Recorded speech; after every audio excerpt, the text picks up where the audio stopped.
Hello, I'm Ollie, and this is Criminally, where I talk about crime, pulp, horror, that kind of thing. Today, one of the most f***ed up books I've ever read, Dead Inside by Chandler Morrison.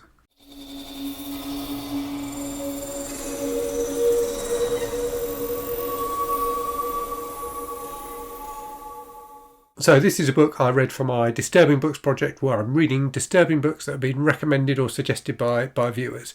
And this is a book I'd heard quite a lot about already. So it's a book that caused a bit of a splash a year or two ago when it came out.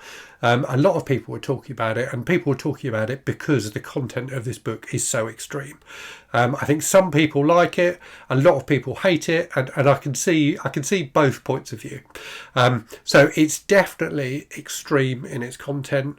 It's tends to get labelled as an extreme horror book, but unlike some extreme horror, I think this one has better writing and more to justify itself. So there's a thick vein of black humour running through this book, which I think helps to make the content of it less horrific and disturbing than it might have been. And also I think makes the book, more accessible, might not be quite the right word, but more digestible than, if the events in this book were told in a very cold way, I think they would be almost impossible to take. It really is that disgusting at times. So let me talk to you a little bit about what it's about. But what I would start by saying is it's not a book that left me deeply disturbed. And I think that phrase that I used in the introduction, up, pardon my French, is a better term for this book, or a better description for this book, than disturbing. I didn't find it that disturbing. Yes, there's horrific stuff here.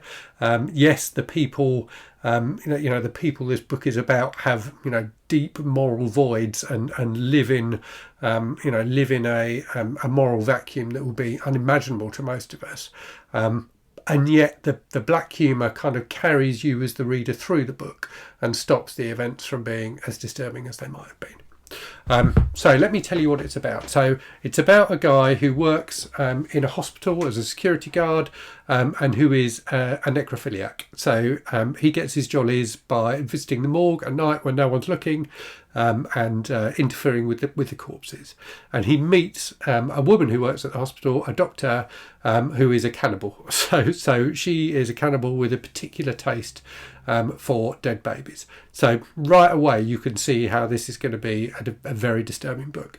And that pairing of necrophiliac and cannibal is similar to the pairing in Poppy C. Bright's book Exquisite Corpse. Exquisite Corpse, I think, is a much better book, so much better written, more disturbing, and just deeper and more interesting. But there's definitely similarities, and this book as well features a relationship between those two characters. As the story progresses, it gets more and more extreme. There are some scenes which are off the wall horrible, but as I say, there's this black humour running through the book that somehow makes it all a bit easier to take. And it's told from the perspective of the main character, the necrophiliac, and his kind of humour and his take on the world is quite effective and quite interesting. And it certainly, whilst it takes things to absolute extremes, I think it does speak to people who feel like they are an outsider in some way. So it speaks to that kind of existence in a similar way to one of the other books I've talked about for this series, Geek Love, did, and indeed in a similar way to the way Poppy C. Bright's Exquisite Corpse does.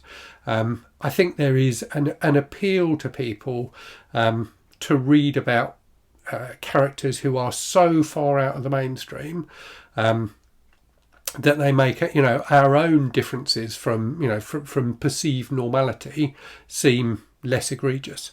And another book I would compare this to, actually, that I've talked about in this disturbing book series, is Hog by Samuel Delaney.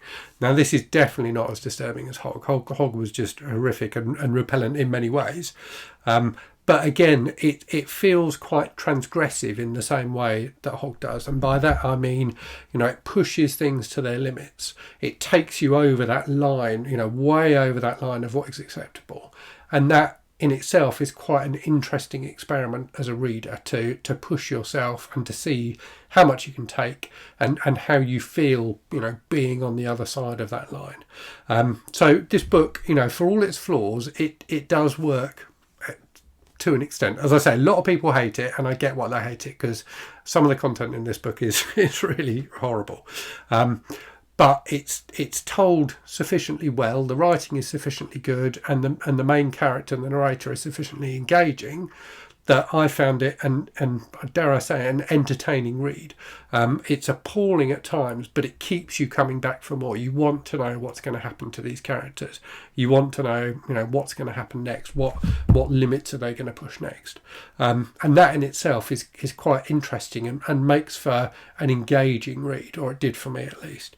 What I would say is there's a twist at the end of the book which I just didn't see the point in at all. It felt like it had been put in to just so there was something at the end, rather than the book just kind of petering out. So yeah, the twist I didn't buy into. But aside from that, I did think this was an interesting book. I gave it 4 stars. And looking at other people I know who've read it on Goodreads, there's a full range of ratings there, from people who absolutely loved it and gave it 5 stars to people who DNF'd it because they were just so appalled by it. So definitely a book to go into with your eyes open. It is about people doing horrific things. And there's just an emptiness to their souls, which is remarked upon by the main character, that is bleak and to an extent depressing. But like I say, the humour in this book kind of pulls you through it to an extent. So yeah, I thought it was pretty decent. I'd be interested to know what other people out there who've read it think of it. It certainly does divide opinion. So I hope you found that interesting. Let me know if you've read Dead Inside and what you thought of it. Let me know if you've read anything else by Chandler Morrison. I think I want to read something else by him, but I'm not entirely sure. But yeah, anyway, thank you very much for watching. Hope you're safe and well out there. Hope you're reading good stuff, and I'll speak to you again very soon. Cheerio.